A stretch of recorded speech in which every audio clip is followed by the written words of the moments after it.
Senhoras e senhores, hoje o vídeo é especial, porque nós vamos ver um filme que prova que os Estados Unidos têm que se ajoelhar e engasgar com a ordem e o progresso. Lá estava eu nos cantos mais obscuros e sombrios da internet buscando conteúdo, quando eu me deparo com um filme chamado The Night Shifter, que a tradução disso para o português é O Otário que Trabalha de Noite. Porém, no pôster desse filme The Night Shifter estava escrito Morto Não Fala. E logo quando eu vi isso, eu pensei, meu Deus, eu não acredito que eu tô vendo isso. Filme nacional, que nojo. Filme brasileiro de terror. Nesse momento aí eu quase vomitei, eu quase desinstalei o meu navegador para tentar limpar o meu computador. Mas então, senhoras e senhores, por algum motivo, por alguma razão, veio uma voz no pé do meu ouvido e falou: vai ver só 5 minutinhos aí pra ver qual que é desse negócio aí. E meus amigos, esse filme é melhor do que 98% dos filmes de terror americanos. É bom, bizonho e bizarro do jeito que a gente gosta. Esse filme ele conta a história de Stênio, que é um cara que trabalha em um necrotério. E o Stênio, ele é a maior representação do fudido médio brasileiro. O cara se mata de trabalhar em um dos empregos mais insalubres já inventados pela humanidade e mesmo assim nunca tem dinheiro pra nada. Ele é casado com uma mulher chamada Odete, que é uma absoluta megera, que só sabe gritar e reclamar o tempo todo. Ela trata o Stênio feito lixo, eles não conversam, eles não têm intimidade. Levanta daí, levanta. Já falei pra você não deitar com a roupa suja do trabalho no sofá. Fica tudo empesteado. Me deixa que eu não tô boa hoje. E a única coisa que eles têm em comum são os seus filhos, que é uma menina e um trombadinha que só vive arrumando confusão. Sabe aquela criança aí que muito provavelmente tem no seu bairro ou na sua família, que você olha pra ela e você fica tentando adivinhar em quantos anos ela vai parar no necrotério na cadeia? É esse moleque aí, ó. Você sabe o que é isso aqui, ó? Isso aqui é cerol, isso aqui corta que nem navalha. Quem é que tá fazendo? Teu filho, pra vender pra molecada da rua. Tá fazendo o que aqui? Tá de castigo, entra agora. Posta. Ó, moleque. Mas o nosso mano Stênio, ele tem um diferencial. Ele tem a habilidade de se comunicar com os mortos. Tretou por causa de futebol, né? Garanto. Pensou na família, não? É aqui o hospital. Que é o fim da linha. Você não vai pra lugar nenhum. Acabou. Então, é isso. Então, no seu trabalho, enquanto ele faz o procedimento ali nos corpos, ele sempre bate um papo com os falecidos antes deles passarem para o outro lado. E sempre os mortos contam os seus segredos e os seus sentimentos antes de seguir viagem. Aliás, eu não sei o que pensar do efeito dos corpos falando, porque bate muito no Vale da Estranheza, porque é uma pessoa, mas também é um bonecão que só mexe a boca. É muito esquisito isso aí. Mas acho que para um filme de terror é até bom, né? Um dia chega um homem no necrotério e esse homem era um criminoso. Ele diz pro Stênio que ele era irmão de um grande traficante da cidade de Tiradentes e que ele foi morto porque um dos integrantes da sua facção o traiu, e esse traidor se chamava Dentinho. Eu também não sei o que a gente tem com o nome de bandido aqui, que é tudo muito ruim. E esse falecido, ele pergunta para o Stênio se ele poderia ir até a cidade de Tiradentes para contar tudo isso para o seu irmão. Sem chance. Se eu conto aqui o que vocês me contam daí, pode me trazer desgraça. Mais tarde, o Stênio volta para sua casa e logo quando ele chega, ele se depara com dois entregadores entregando um sofá. E de primeira ele já fica muito puto, porque ele mal tem dinheiro para pagar o aluguel, quanto mais para comprar um sofá novo. Então, sua esposa revela que ela tinha comprado, ela tinha pagado e já estava tudo certo. Eu comprei, você que não ia, né? Eu me lasco todo pagando aluguel dessa casa e você me comprando sofá na surdina? Eu comprei com o dinheiro do meu trabalho. Mas que trabalho, Dete? Dos docinhos que eu ajudo a Doracinha enrolar. Haja docinho pra enrolar pra pagar essa porra desse sofá. Eu fiz um crediário, me deixa. Eu vou acabar pagando essa porra. Tô por aqui com você, viu? De você que não melhora de vida, não me trata direito. Ainda tem esse teu cheiro. Você é nojento. Tenho nojo de você. Tenho nojo de você. Mas aí vem o questionamento na cabeça do Stênio, porque eles eram pobres e fudidos. A esposa dele não trabalhava Então aonde caralhos ela tinha arrumado esse tanto de dinheiro para comprar um sofá novinho? E o Stênio fica aí com essa dúvida marinando na sua cachola e, por incrível que pareça, essa pergunta é respondida e esclarecida por um falecido. No dia seguinte, no necrotério, o Stênio estava tirando um cochilo no seu horário de almoço, então seus colegas decidem fazer uma pegadinha, meu irmão.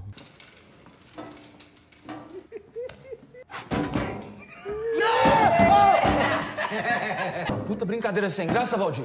Esse corpo aí que eles usaram pra fazer essa brincadeira, meu irmão, era um conhecido do Stênio, que morava no mesmo bairro que ele. E esse cara aí, ele era o maior comedor de casadas da região.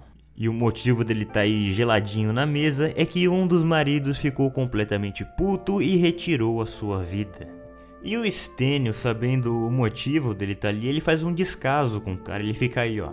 Isso aí que dá, ó. Fica comendo mulher dos outros, ó o que acontece aí, ó. Tu tinha que ver tua cara de goiaba quando viu o tamanho da benga, Stênio. Te conheço, vagabundo.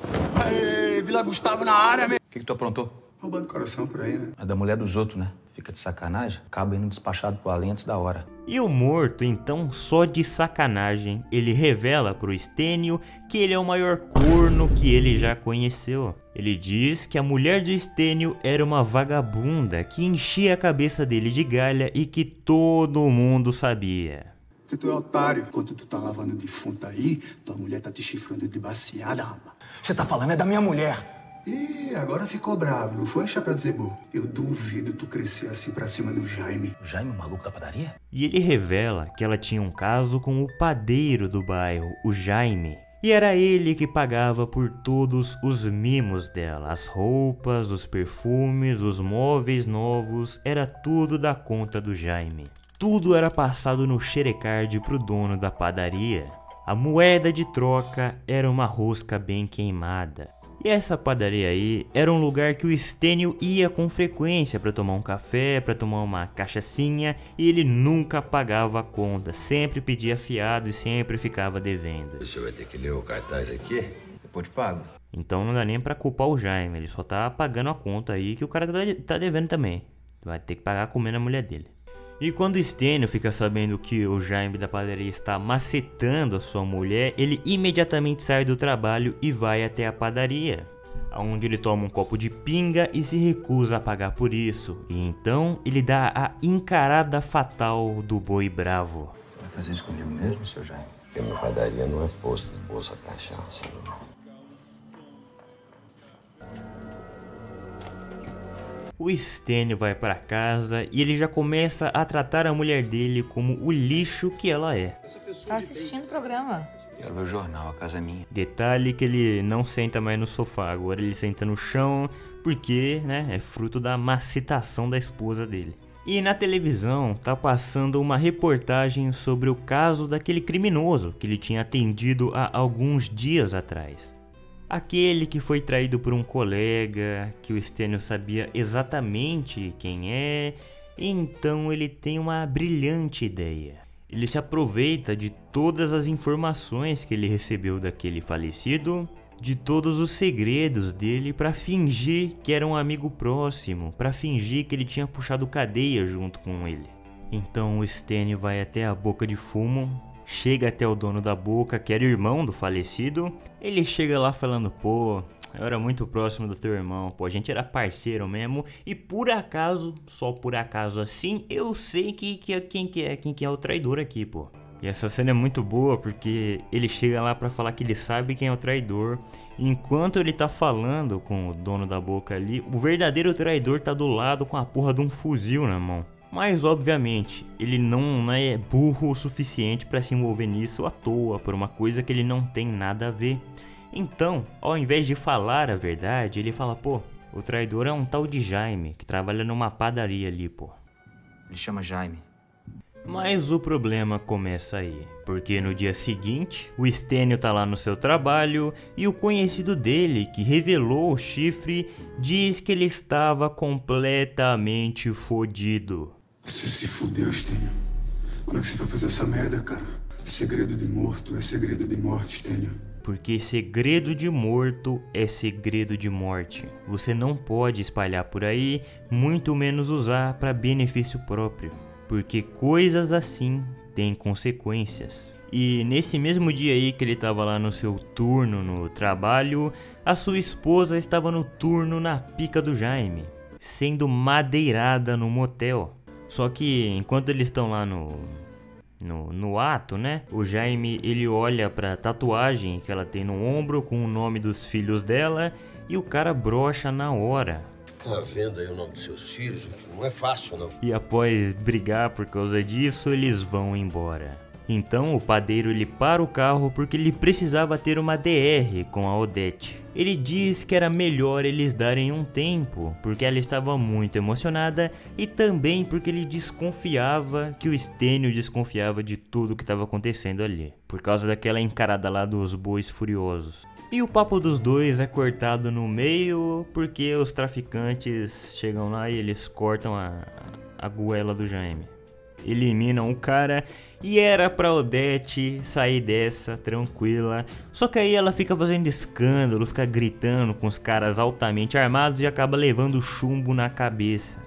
Mas por incrível que pareça, quem mais se fudeu nessa história foi o Stênio, porque a partir daí ele já começa a ser assombrado.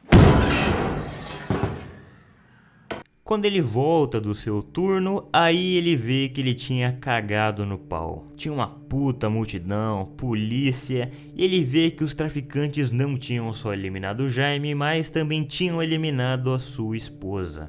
Então ela pede pra ele não deixar o filho dela ver ela assim. Meu filho, não deixa ele me ver assim. E quando ela vai pro necrotério e o Stênio está cuidando do corpo dela, eles têm uma conversa franca. Eles falam sobre os filhos, sobre essa habilidade do Stênio, e aí chega no assunto da traição. Então o Stênio nesse momento comete o seu maior erro de todo o filme. Ele diz que já sabia e com orgulho ele assume que foi o responsável por tudo isso, com um baita tom de desprezo e de deboche, como de quem se sente vingado por tudo que ele passou. Depois, para completar, ele bota a aliança de casamento no dedo dela e diz que é assim que ela vai para baixo da terra, sendo esposa dele. E a primeira coisa que o Stênio faz quando ele chega em casa depois do trabalho é pegar uma marreta, meu irmão, e arrebentar o sofá que o comedor deu, caralho. No dia seguinte, no seu turno, o pessoal do necrotério recebe um chamado da polícia para buscarem 2 corpos no matagal. E quando eles chegam lá, era o traficante e o Dentinho completamente falecidos. Enquanto eles estão fazendo autópsia para determinar a causa da morte, eles percebem um detalhe. Ambos os corpos estavam com seus órgãos completamente mordidos, mas a pele deles estava intacta. Ou seja, eles foram mordidos por dentro, mas não por fora. A vadia matou nós 2, mas devia ter sido 3, e o certo era você ser o primeiro. E um dos corpos estava com a tatuagem da Odete, com o nome dos filhos dela na boca. E enquanto isso acontecia, na casa dele as coisas não estavam muito melhores, porque agora, quando Stênio ia trabalhar, as crianças ficavam sozinhas, e elas começam a ser assombradas pela própria mãe. É coisa ligando sozinha, porta batendo, as crianças, elas ficam com tanto medo que elas fogem para a casa da sua vizinha, a Lara. E a Lara, meus amigos, ela é a definição da frase nunca errou, e se errou foi tentando acertar. A Lara, ela é filha do Jaime, o padeiro, e ela trabalhava ajudando seu pai na padaria, mas por conta do seu falecimento a padaria fechou, e ela ficou sem nenhum dinheiro e com risco de perder a sua casa. E um detalhe é que a mãe da Lara estava em coma no hospital, a esposa do filho da puta do Jaime estava em coma no hospital enquanto ele traía ela. E a Lara e o Stênio resolvem unir o útil ao agradável. Ela estava sem emprego e ele estava sem ninguém para tomar conta dos seus filhos. Então ele contrata ela para o emprego mais insalubre do mundo. Porque acontece o seguinte: a Odete, ela vira a porra de uma entidade forte pra caralho. Um espírito realmente poderoso que faz possessão, faz ilusão, que move as coisas com o poder da mente. ela não vira um espírito, ela vira um X-Men, ela ganha todos os poderes incríveis. E ela começa a assombrar a vida de todo mundo. Um dia ela possui o Stênio e enfia ele dentro dos freezer do necrotério e ele acorda lá sem nem saber o que aconteceu. O cara tá gelado, meu. Você tava aí dentro, maluco. No outro dia, a Lara tá tomando conta das crianças e a Odete possui uma delas só para mandar um recado para Lara. E no dia seguinte, ela simplesmente rouba a coluna de um dos falecidos do necrotério. E dá mó rolo, dá mó confusão, porque os caras entregaram o morto inteiro e aí depois de uns minutos lá, sumiu a coluna do morto. Depois disso, o Stênio ele vai para casa e quando ele chega lá, ele encontra no portão o anel da Odete. Aquele mesmo anel que ele botou no dedo dela antes de enterrá-la.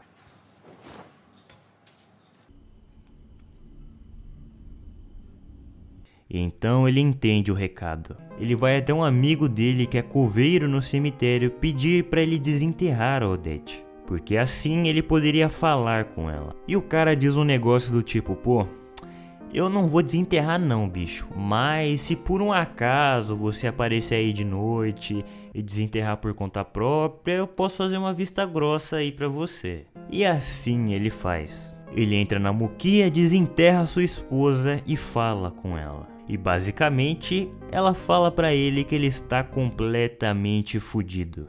E repetindo, ela se torna uma entidade muito poderosa porque ela assume uma forma física, bate na cabeça dele com uma pá e depois enterra ele vivo.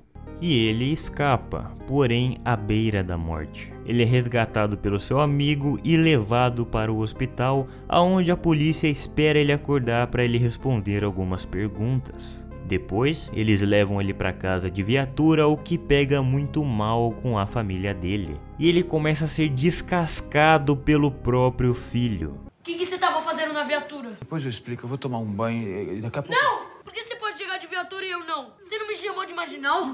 E a Odete, ela usa sua força espiritual para empurrar o moleque longe e fazer parecer que o Stênio bateu nele. E o Stênio, após esse empurrão, ele fica muito mal, não só por isso, mas por tudo. Os seus filhos agora estavam vivendo essa experiência de assombração, eles não tinham mais mãe, tudo por culpa do Stênio. Então ele estava se sentindo mal, estava se sentindo o pior pai do mundo. Então, para ele tentar animar os seus filhos, ele decide dar uma grande festa para o seu garoto. E moleque, eu confesso que quando eu vi essa cena, eu abri um grande sorriso no meu rosto. Porque eu não gosto de funk, eu não gosto de sertanejo, mas é muito legal. Puta que pariu, como é legal você tá vendo um filme de terror e no meio do filme de terror os caras tá ouvindo um sertanejo tomando brama, comendo aquele bolo cheio de chantilly com aqueles pratos de plástico colorido. É legal, pô, é legal você ver um filme e você se identificar com as coisas que você tá vendo ali. Mas a minha alegria dura muito pouco, porque o Stênio, além da festa, ele tinha comprado um presente incrível para o seu filho. Então ele pega a caixa do presente, grita pro garoto e ainda pede para ele chamar todos os amigos dele para todo mundo ver o presente. Ele entrega a caixa e quando o moleque abre, era a coluna, aquela que tinha desaparecido do necrotério há alguns dias. Isso faz o Stênio começar a duvidar da sua própria sanidade. Ele começa a fazer coisas, começa a esquecer as coisas que ele fez, sem nem se dar conta disso. Cara, e a Odete, ela simplesmente... Eu sei que eu tô me repetindo aqui, mas ela fica muito forte. Tem um momento no filme que ela simplesmente usa uma expansão de domínio do Jujutsu Kaisen em cima do Stênio. Ele tá lá assistindo televisão e simplesmente do nada toda a casa tá cheia de linha, toda melada em cerol. Então ele se corta inteiro, ele entra no quarto e ele vê os seus filhos sem vida. Mas, como era tudo uma ilusão, ele sai como o louco da história. Um dia, a Odete ela se mostra no trabalho do Stênio e ela faz uma proposta para ele. Ela vê que a Lara estava se tornando a nova mãe dos seus filhos e uma mãe muito melhor do que ela. E nada irrita ela mais do que isso. Então ela chega pro Stênio e diz o seguinte: se você matar ela, eu vou embora para sempre. E se você não matar ela, eu mato os meus filhos e trago eles pra perto de mim. E temendo essa ameaça, o Stênio pede pra Lara deixar os filhos na casa dela por uns dias, porque assim ele pensava que a Odete não poderia fazer nada com eles. Mas ele estava enganado, porque a Odete ataca eles mesmo assim. Ela prende a cabeça da filha dela no forno e abre todas as bocas do gás. A Lara consegue resgatar a criança, mas eles ficam com tanto medo que eles voltam para casa do Stênio. Isso foi a Odete mostrando que é ela que tem poder ali e que ele não tem outra opção a não ser fazer exatamente o que ela quer, porque ela está disposta o suficiente para tirar a vida dos próprios filhos. Então o Stênio aceita. Ele pega uma faca na cozinha e quando ele está pronto para tirar a vida da Lara, ela recebe uma ligação. Alô? Oi, doutor. O que houve? Não, eu tô indo agora pro hospital. Preciso ir pro hospital. Era sua mãe e ela tinha falecido. E essa velha é simplesmente a maior heroína de todo o filme. Porque quando eles estão lá no quarto dela, o Stênio começa a conversar com ela. E todos os mortos têm uma conexão entre si. Então ela sabia exatamente o que estava acontecendo. E ela queria proteger a sua filha. Então primeiro ela faz o Stênio prometer que não machucaria ela. E ele promete. Então ela dá o tutorial atualizado 2025 de como exorcizar um espírito brasileiro. Ela explica que a força de um espírito vem da sua conexão com o mundo dos vivos. Todos os objetos que pertenceram a ela, as roupas, os sapatos, os móveis, os perfumes, tudo isso tinha essa energia que deixava ela tão poderosa. Então, a mãe da Lara diz pro Stênio que ele tem que se livrar de tudo isso. E uma vez feito isso, eles estariam seguros. Então, o Stênio vai para casa, junta tudo dela no quintal, encharca de gasolina e taca fogo. E aí vem a parte mais revoltante de todo o filme, porque era verdade. Você se livrar dos objetos com a energia da pessoa realmente tira o poder do espírito. Então, nisso aí, já era para ela estar derrotada. Mas lembra daquele anel lá que a criança pegou de volta? Então, a filha do Stênio estava usando aquele anel como colar para suas bonecas. E quando a Lara vai arrumar a casa, ela encontra esse anel e começa a usar. E aí, meu amigo, é aí que fode tudo. No dia seguinte, o pessoal do necrotério bate na porta do Stênio, dizendo que a Lara foi encontrada morta. E enquanto ele tá lá se preparando para fazer a autópsia dela, ele usa sua habilidade para se comunicar com ela. A Lara começa a falar, mas não é só o Stênio que ouve. Onde é que eu tô? Você tá no IML, moço? Ela tinha voltado dos mortos. Só que ela volta diferente. Ela não era mais a mesma pessoa. Isso porque aquele anel era o objeto mais poderoso e agora a Lara estava usando. Então ela é possuída pela Odete e usada para enganar o Stênio. Um dia o Stênio está no seu trabalho quando ele recebe uma ligação da Lara pedindo para ele voltar para casa imediatamente porque era urgente. E a urgência era a falta de pica, porque quando ele chega na casa, ele encontra a Lara só de camisola e ela seduz o Stênio até o quarto. Cara, eu vou falar pra vocês, ver essa cena sendo eu ou sendo inscrito desse canal é um bagulho diferenciado, porque tem uma cena que ela tá se abaixando no corpo do Stênio pra fazer aquela gulosa. E quando eu vi essa cena, a primeira frase que veio nos meus pensamentos foi: puta que pariu, vão arrancar o pau dele. De novo, não. Se você caiu nesse canal nesse vídeo aqui, a gente viu um filme essa semana aí, esse mês, onde o cara tem a pica arrancada. Imagina a gente ver 2 filmes com isso no mesmo mês, sem condições. Então a Odete se revela e ela começa a atacar o Stênio, que ele é salvo pelos seus filhos. Mas aí então a Odete começa a atacar o seu filho e aí, meus amigos, ela tá lá batendo no moleque e acontece simplesmente a facada mais desnecessária da história do cinema. Que é isso, Stênio? Puta que pariu, a mulher tem metade do seu tamanho, cara. Você podia ter só segurado ela, empurrado ela, puxado ela...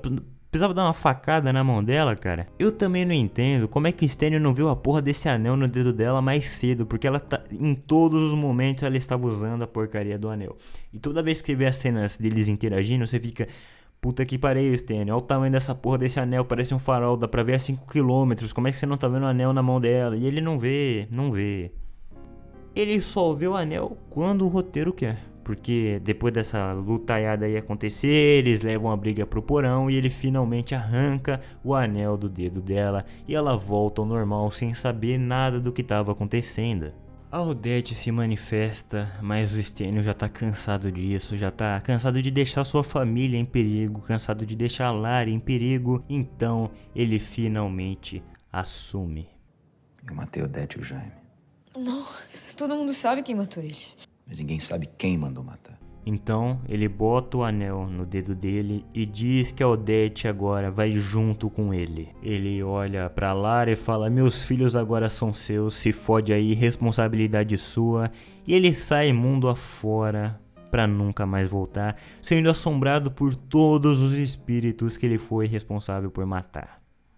Senhoras e senhores, esse foi o filme Morto Não Fala, que é um filme que eu não sabia, eu não fazia a menor ideia que existia, e eu acho que 90% da população brasileira também não. Porque em todo lugar que você vai assistir esse filme, todos os sites em que ele está disponível, ele tá com a legenda em inglês. Os gringos sabem mais desse filme do que a gente. É um filme perfeito? Não é. É um filme ruim? Também não. É um filme bom? Talvez. Eu sei que a função de entreter e te deixar interessado no que tá acontecendo, ele cumpre, porque quando eu assisti eu fiquei do começo ao fim vidrado no que estava acontecendo na tela. E quando eu disse que ele é melhor do que 98% dos filmes de terror americanos, é porque ele pelo menos tenta ter uma proposta diferente do resto. Não é aquele clichêzaço da família que muda pra casa e a casa tá assombrada, não, meu amigo. É um corno que fala com os mortos, e ele decide manipular os traficantes pra matar o cara que tava comendo a sua mulher, e ele começa a ser assombrado por uma entidade super poderosa. Diferente do resto, ele é.